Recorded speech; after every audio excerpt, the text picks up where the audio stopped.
स्वधा स्वधा नमस्तुते।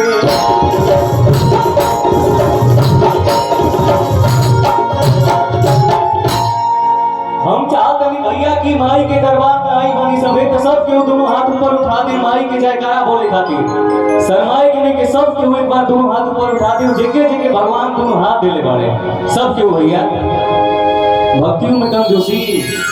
अरे वो सब तो होबे करी, लेकिन स्टार्टिंग बार माई के भजन होता तो सब केहू एक बार दोनों हाथ ऊपर उठा दे, माई के नाम पर जयकारा बोले हमने के सब केहू आप सब भी उठा दी। इतना ना शर्माए के चाहे, जब भगवान की डांस पहले बड़े तो हमने के तक इंसान नहीं जाए। प्रेम से बोले एक बार बोली बोली सच्चे दरबार की। क्या बात है भैया को माइक दे देती थोड़ा भैया जी।